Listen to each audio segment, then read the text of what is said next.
729 kHz. Enod sa Bareta, Enod sa Gabos.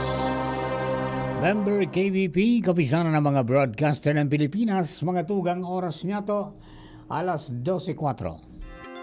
Ipinipresentar kan Radyo DCGB ang kabilugan kan mga baretang kinalap kan pinagsarong puwersa kan News Center asin Mega Force Patrol. DCGB Bareta alas 12. DCGB Bareta alas 12. Mga pinakahuring pangyayari sa Kabikolan, sa nasyon asin ibang parte kan kinaban. Ibabareta na ngunyan.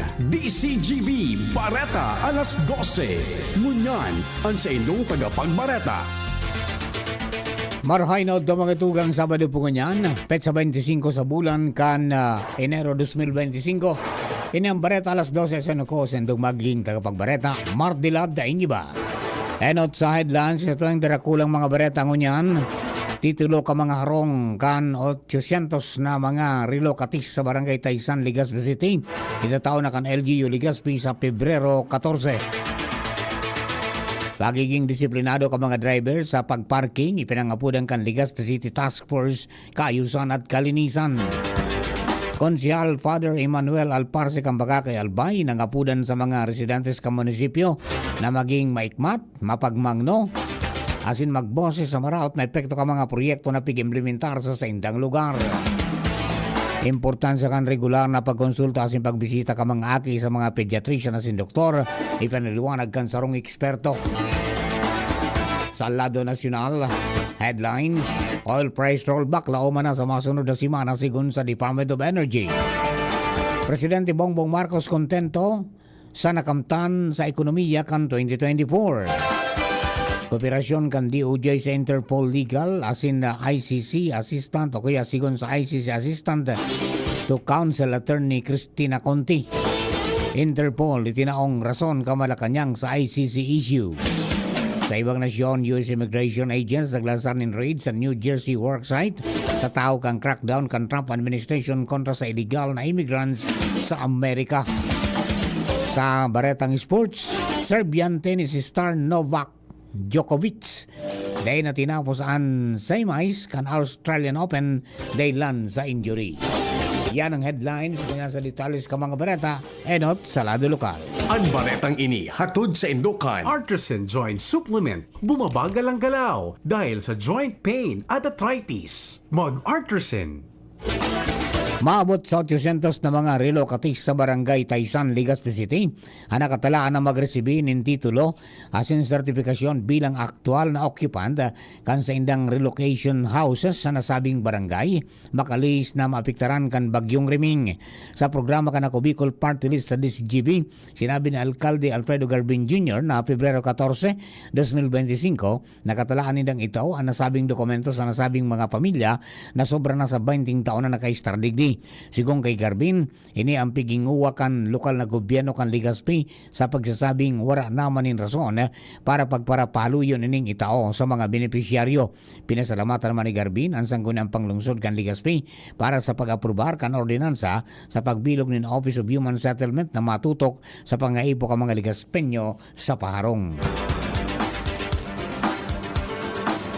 Mientras tanto nangapudan si Legazpi City Task Force Kaayusan at Kalinisan Head Mark Andy Marbella sa mga driver ng manlain-lain na bihikulo na maging disiplinado asin aramon ang mga lugar na dapat asin day dapat na pagparadahan tanganing maibitaran man na maging kausa kan gabat na bulos nin trapiko. Sa pagkipaguron kan DCGB News kay Marbella, sinabi kay nina sa sitwasyon kan syudad na nagdadakol ang volume ka mga bihikulo, dakulang bagay ang pagmangno ka mga driver asin pagsunod sa mga batas trapiko. Ibigtaong ehemplo ni Marbella ang tinampo sa barangay Tula-Tula kung saan kadakol ang mga nakaparada nin wala tuo. Sinabi ni Marbella na marhayman ang kooperasyon ka mga barangay alagad dahil nanggad nahali ang mga pasaway na driver sa palibot. Ang baretang ini hatod sa Indokan. Plemex for Kids. Mommies, agapan agad ang ubo at plemang nakabara. Pambatang lagundi. Plemex!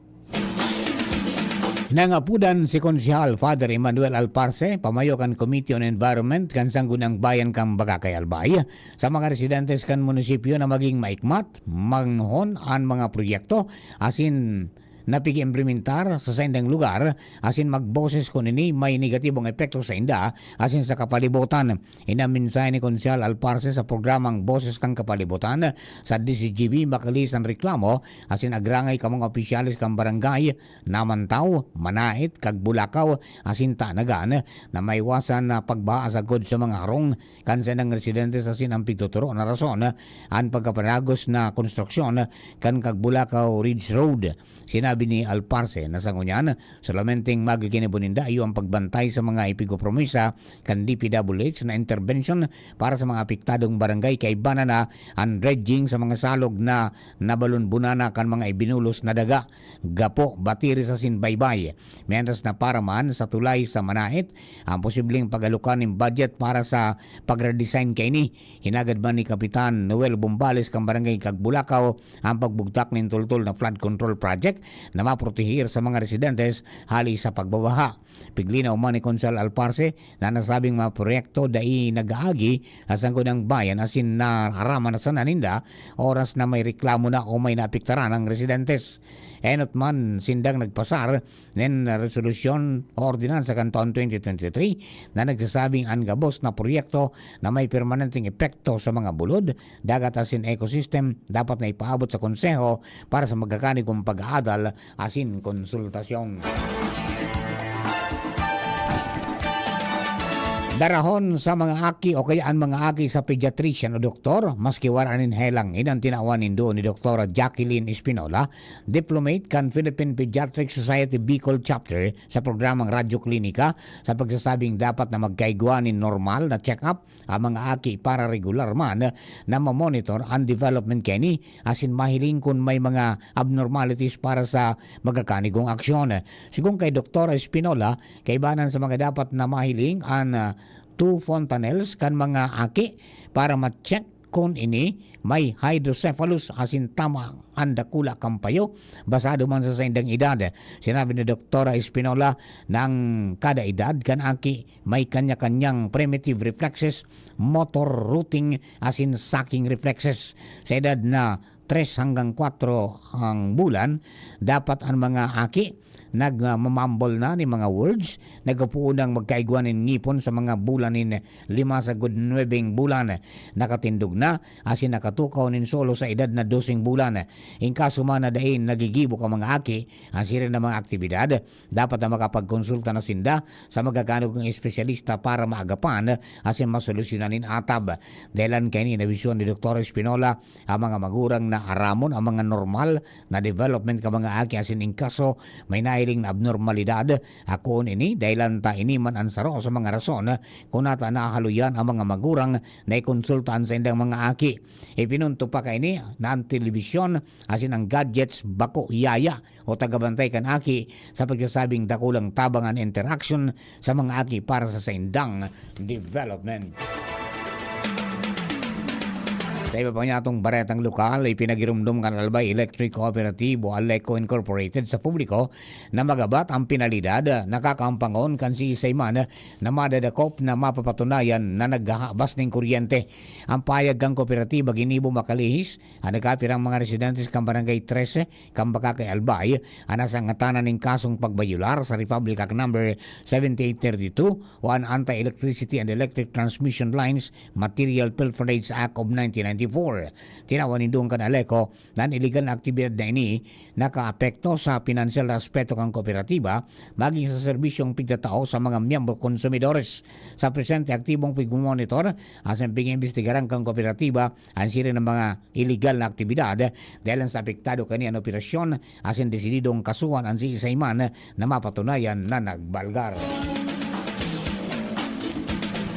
Nasalida na ang pumayok ang Department of the Interior and Local Government sa Albay. Ini makalis na ginibo ka nakaging aldaw ang ceremonial leadership turnover hali kay dating Provincial Director Ray B. Caceres, pasiring kay OIC Provincial Director Rebecca O. Britannico bilang pagsunod sa Department Order No. 2025-031 may petsang January 11, 2025. Sigun sa DILG Albay, si PD Caceres ang nagasumir na sa iyang bagong pwesto sa DILG Camarines Sur Provincial Office. Katakod kay ni nagpaabot na ning pasasalamat at mga personalis kan DILG Albay sa naging serbisyo asing kontribusyon sa lokal na paggogobyerno sa probinsya. Nagpayag man in suporta asing kumpiyansa ang DILG Albay sa liderato ni OIC Provincial Director Britannico na nagasumirman sa pwesto kanina 20, 2025. 23 na mga person deprived of liberty as in duwang jail personnel sa Tabaco City District Jail ang matariyong pong nakakompleto as in nakakuha ni National Certificate o NC2 sa bread and pastry production. Sigun sa Tabaco City District Jail sa pangenot ni Acting Warden Jail Chief Inspector Ralph Vincent Bubis, ginibuan completion ceremony kanakaaging aldaw kung saan ang proyekto nagapailing ng inclusive approach para sa skills development ka mga PDL asin sa indang personahe. Sigung kay Bubis ang pagtatabangan kang Bureau of Jail Management and Penology, Technical Education and Skills Development Authority o TESDA asin mga local stakeholders ang nakakapagtaon in mas maiwas na kasanayan o skills para sa bread and pastry making para sa mga PDL ini ang saruman sa mga preparasyon ninda para sa indang reintegration sa komunidad. Nagpaluwas din local red tide warning ang Bureau of Fisheries and Aquatic Resources o BFAR Bicol sa katubigan na sakop kang Milagros Masbate makaagi na magpositibo sa paralytic shellfish toxins ang mga nakolekta na shellfish sample sa Halidigdi. Sa anunsyo na pigbaluwas ka na ahensya, paramentas na pinagbabawal ninda ang pagdakop, pagpabakal, asin pagkaonin anuman na klase ng shellfish asin asetes o alamang ubalaw. Sa presente, maigot ang monitoring kan BFAR Bicol katuwang ang lokal na gobyerno sa sitwasyon kanasabing lugar para masiguro man ang kaligtasan kang publiko asin protiran ang shellfish industry digdi. Sa dagdag na baretang lokal, nasangatanan ng kasong statutory rape sa Regional Trial Court Legazpi City ang sarong lalaki na nadakop ka mga personalis kan Jubilar Municipal Police Station na akusado sa panlulupig sa 6 anyos na aki kan sa iyang live-in partner. Sa impormasyon ay pinaluwas kan ipatura sa pamamayo ni Chief of Police, Police Captain Rufino Gasagan na aresta rin sa paagi kan warrantless arrest katuwang ang revitalized police sa Barangay Bagakay. Ang akusado, iyo ang 58 anyos, daing trabaho as ang residente kang Barangay Bautista, parehong munisipyo. Sa ngunyan, ang suspect nakakulong naman sa ipatura para sa medical as in physical na dokumentasyon. Sa sarupang baretang lokal, kunkon sa karsel ngunyan ang sarong pasahero, kaya sa sarong pasahero sa Matnog Port, makalis na makuha sa iya kan mga otoridad ang illegal na droga na pigtutubudan na marijuana. Sa impormasyon ay pinaluwas kan Coast Guard Station Sorsogon, mantang nagkukondukta ng routine security inspection sa passenger terminal Kampantalan ang mga personalis kan Coast Guard Substation Matnog asin Coast Guard K9 team kan mailing sa X-ray scan ang sarong kadudadulang gamit kan lalaking pasero na alis sa Tacloban City. Digdi naman na-discovery kan mga otoridad na illegal na droga na papatos na marijuana na may gabat na 5 gramos asin 500 pesos na kantidad kaini. Sa ngunyan, ang nasabing suspetsado na sa kustudya na kan Matnog Municipal Police Station para sa magaganigong investigasyon asin disposisyon. Mga tugang primerong parte po yan kang bareta alas 12, mga bareta niya to sa lado lokal. Ang bareta sa lado nasyonal, ibang nasyon sports asin iba pa makalis lamang po kene. Hisham Ismail para sa bagong Legazpi. Hisham Ismail always. Hisham Ismail. Hisham Ismail para sa bagong Legazpi. Yo, Hisham yo, check this out. Ismail always. sa Ligaspi. Bagay talagang maging yorme. May asenso para sa gabos na Ligaspeño, Sararo kita Ismail, always na Ansyuda, dapat mag-ugma kay Hisham Ismail na kita, Ismail na kita, is what Ismail na kita. Smile always. Bakunang angat, serbisyong dapat. Sa presyong abot kaya at matapat. Lahat ng yan, nasa Rabvax. Nakagat o nakalmot ka ba? Huwag mag-alala. Rabvax Animal Bite Center ang inyong kaagapay para sa pinagkakatiwalaan, mura, ligtas at siguradong proteksyon laban sa rabies. Bukas po kami 8 a.m. to 5 p.m. mula Lunes hanggang Sabado, 8 a.m. to 12 noon naman every Sunday.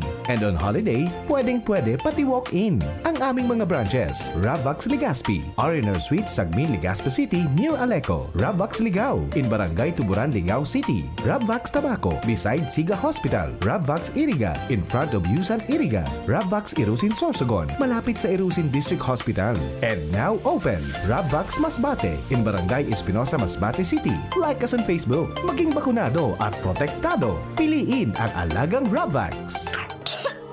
Ubo ng anak, nakababahala, baka plema. Para dyan, Plemex for Kids ang pambato ko. Ang Plemex for Kids ay gawa sa lagundi. Tinutunaw at pinalalabas ang plema. Ginhawa para sa bata, peace of mind para kay mommy. Camille Prats Yambao po, nagfi-flex for Plemex. Ang batang lagundi, Plemex! Vitex Segundo L is the generic name of Plemex for kids. If symptoms persist, consult your doctor. Mommies, agapan agad ang ubo at plemang nakabara. Pambatang lagundi, Plemex! Coronavirus ba ang hadlang sa pag-aaral ninyo?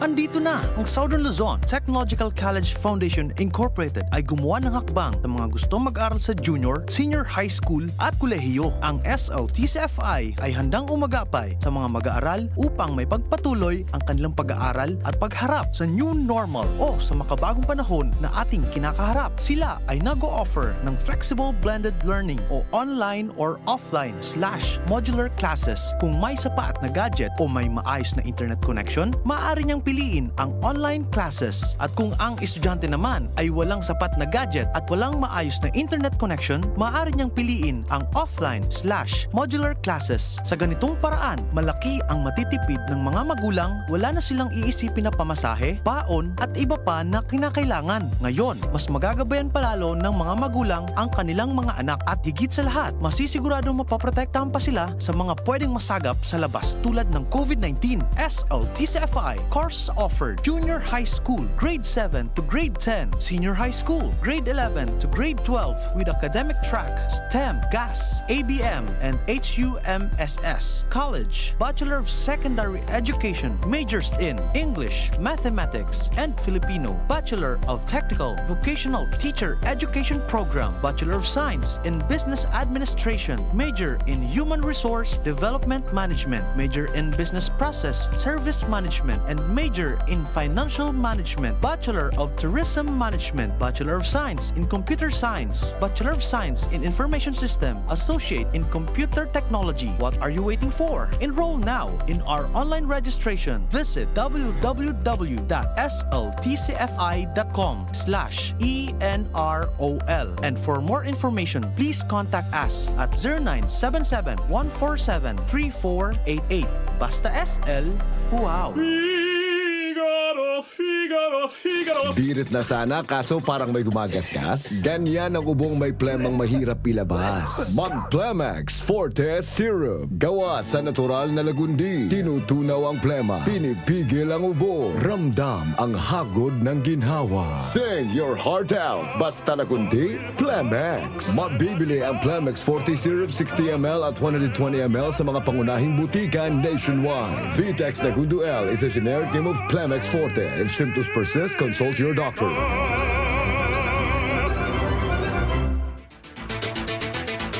Sa bareta niya to sa lado nasyonal, matapos ang sunod-sunod ang simanang aumento sa presyo ng mga produktong petrolyo, lauman ang rollback sa presyo kaini sa masunod na simana o sa Martes. Alas 6 nin aga. Sigung kay Department of Energy Oil Industry Management Bureau o DOE-OIMB Assistant Director Rodela Romero, na magkakawat pon sa 70 sentimos sagod sa piso ang bawas sa kada litro ng gasolina. Mantang igwang 20 sentimos sagod sa 55 sentimos sa kada litro kan diesel. Asin 40 sentimos sagod 50 sentimos o sa lapi an aumento man o kaya an rollback sa kada litro kan kerosene. Ang nasabing projections base man sa market developments asin pangkinaba na hiro kang presyo kang produktong petrolyo. Pero sa Lunes pa maaraman kung gurano talaga ang pinal na rollback sa presyo kang petrolyo na ipapautob sa Martes alas 6 nin aga. Day pwedeng isnabon ang International Criminal Police Organization o Interpol in kaso hagadon kan International Criminal Court o ICC ang tabang kaini para aristaron o magatod nin kustodiya sa mga tawong pigdalapag ninda para panimbagon. Inan sinabi ng Executive Secretary Lucas Bersamin kasunod kang pahayag ni Department of Justice Secretary Crispin Rimulya na magkikipagtabangan ang gobyerno sa ICC apisar ka naging pahayag ni Presidente Ferdinand Marcos Jr.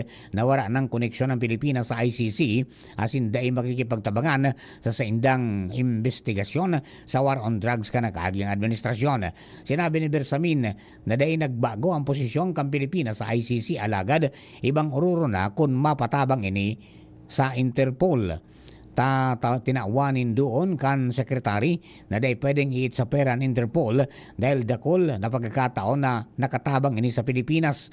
Dahil man kaya ni aram ko ano ang gustong sabihin ni Sekretary Rimulya sa pahayag na makipagtabangan sa ICC dahil malinaw ang posisyon ni PBBM na taos o kaya tulos o kaya tapos na ang koneksyon digdi kan Pilipinas. Ang malinaw digdi iyo ang kapag ang Interpol nag-request o pinahagi kan ICC sa Interpol ang sendang obeto sa Pilipinas dapat na irespeto ini. Mientras tanto, legal asin makaustisya ang posisyon kan Department of Justice o DOJ na magipagtabangan sa Interpol. May kinaraman sa pigigibong investigasyon sa drug war kanakaaging administrasyon sigon man kay International Criminal Court o ICC Assistant to Counsel Attorney Cristina Conti.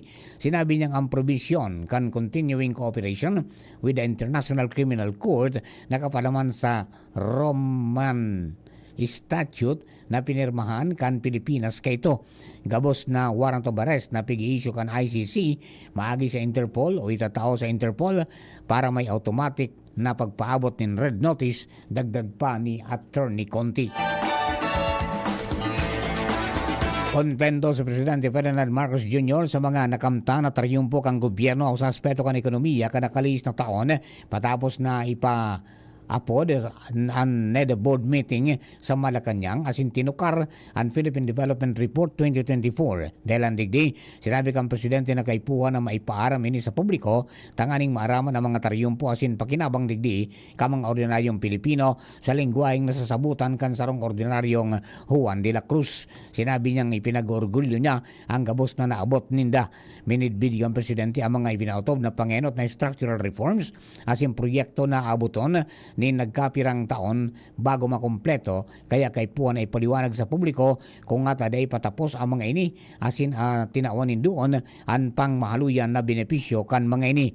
Ginibong halimbawa ni Presidente Bongbong Marcos ang importansya kan pagbukas kan Bataan Cavite Bridge na magpapahiwa sa problema sa traffic sa Metro Manila asin mabuksan ang mga oportunidad sa Central Luzon asin Calabar Zone. Pera sa infrastruktura inagad bang kan Presidente ang consolidated report sa mga pigigibok ang gobyerno para masyerto ang seguridad sa pagkaon asin ipaliwanag sa publiko kung paano makinabang ang mga ini asin mapakarahay ang kalidad kansin ng pamumuhay.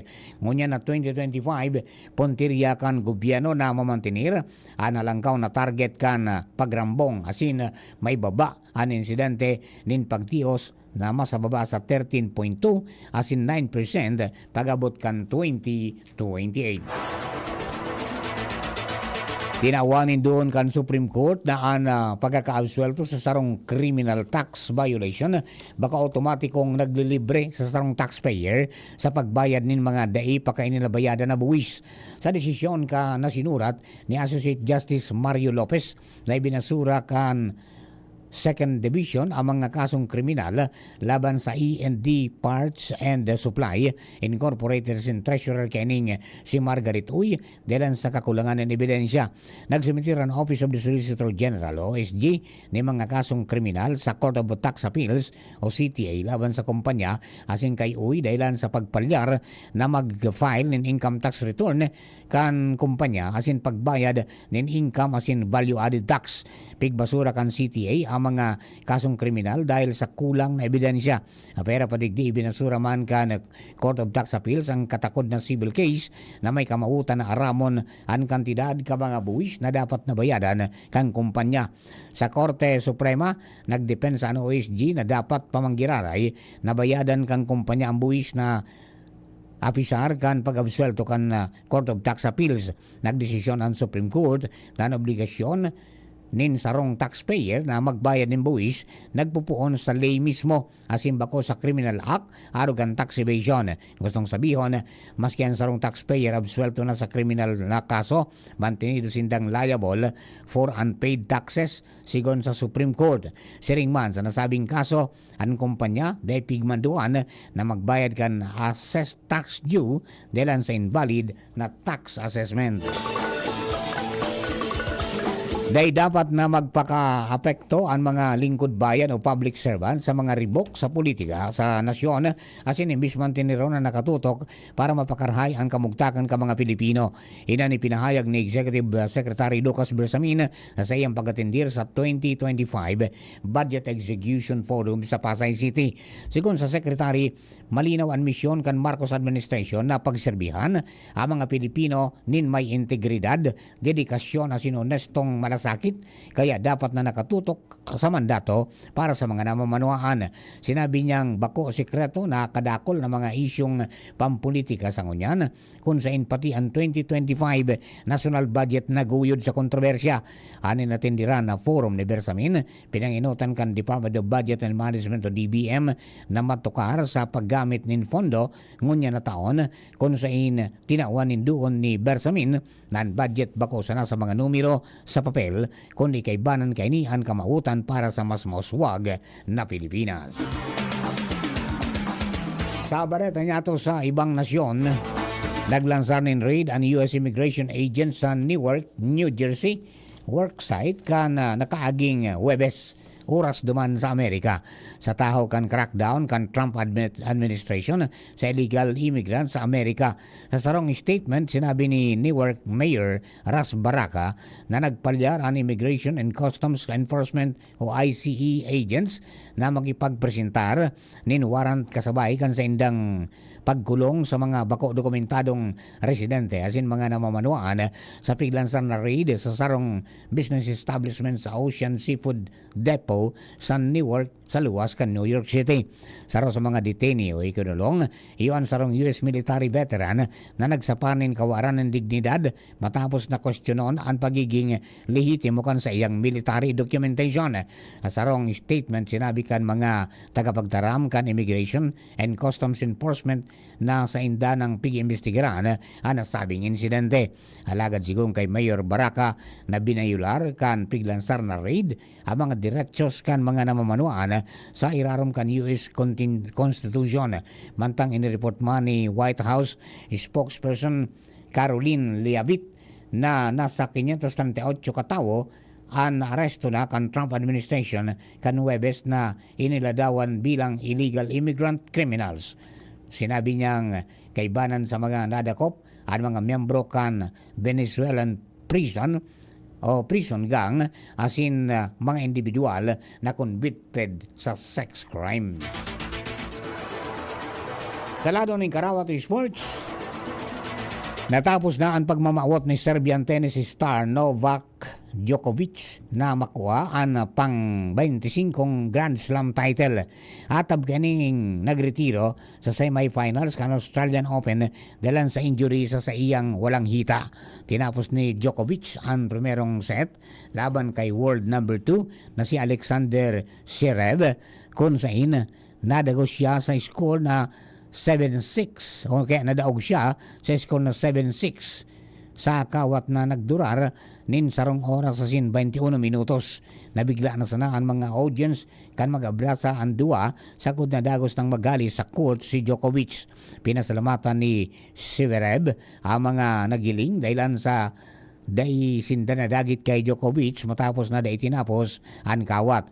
Hinagad na sana kay ni sa audience ang pagrespeto kay Djokovic dahil sa itinaw kay ni ang gabos na makakaya. Magiramduman na nakalaog sa semifinals kan Australian Open si Djokovic matapos na daugon niya si Carlos Alcaraz kung saan nag-medical timeout siya dahilan sa injury.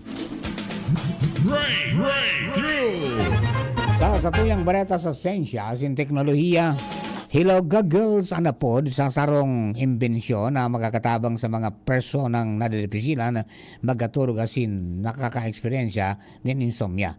Sigon sa kumpanyang nakaimbento kini, naggagamit ini ni Smart Sleep Solution asin IoT control technology. Ang Hello Goggles kayang i-assess asin i-monitor kan sa imong sleeping status nakapagtaon ng soft nature sound na nakapag-relax, aromatherapy asin kalmadong palibot. Sa tabang kanilo Googles, makakaturog ka nin matanos asin maibitaran ang pagkakaigwa nin heart attack, coronary heart disease, diabetes, asthma, arthritis asin depresyon.